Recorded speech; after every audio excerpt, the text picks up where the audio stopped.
Hello, today I want to show you how to put together the round ornament box with lid from Simply Crafty SVGs. So first we have all the pieces here. Well, first of all, here's the 3.25 inch version of the same box. So these instructions are for that box as well.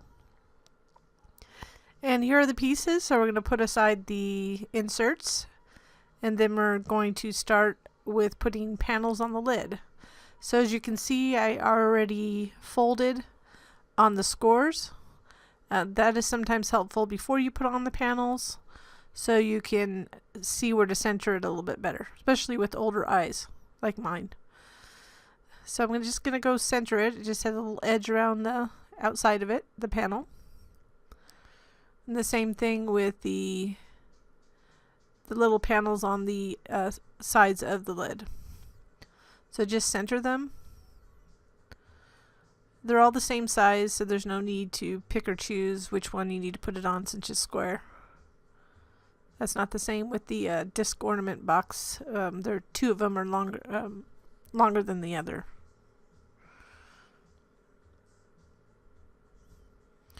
So once we have all the panels on, and you can choose not to put panels on. I mean, you can make this box without any panels at all. And if that's what you want to do, with a nice little bow or twine or something like that with a tag. It can be used in other ways, or it can be used as a gift box too. So you can just go ahead, we're going to glue together the actual sides of the lid. So we're going to align that edge to the tab fold for those little tabs. So with the lids, I like to hold them a little bit longer. So you just kind of have to know your glue, how long you have to hold it. And be careful with how close you get the glue to the edge or the tab fold, so it doesn't leak out as much. Always have a little wet paper towel on the side.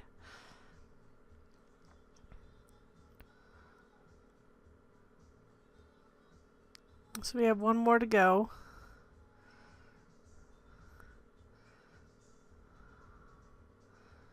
And then you can just go ahead, after we finish the lid, we'll just put that aside.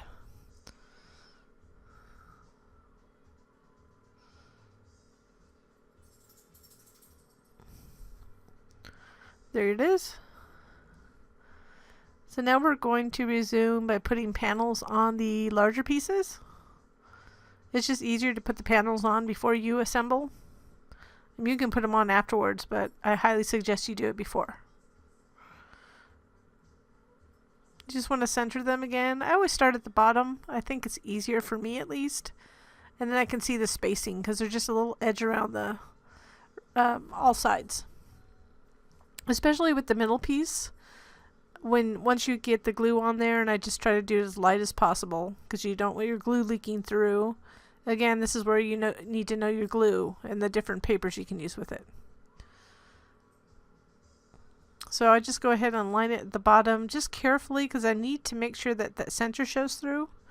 So before I press it down, I make sure it's centered just exactly where I want it, and then apply pressure. And again, sometimes I think this box would be cute with no panel on the front and panels on the side. I mean, there are other variations.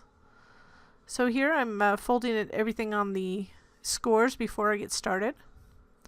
Because you really want to make sure they're good and folded before you put it together anyways.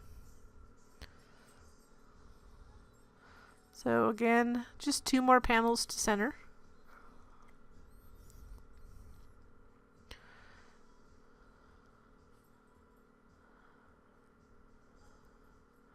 And then we'll put together the box. It's a rather simple box. There's only 2 more tabs to glue, and then the bottom is a no glue closure.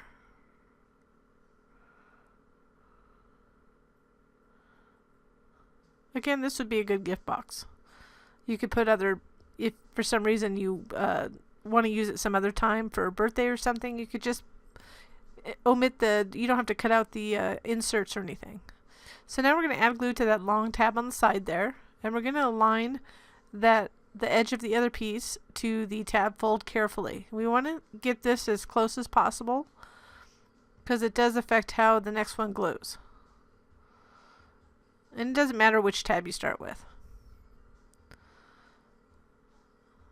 So I'm just going to add glue to this other one. It's notched out because of the opening in the front.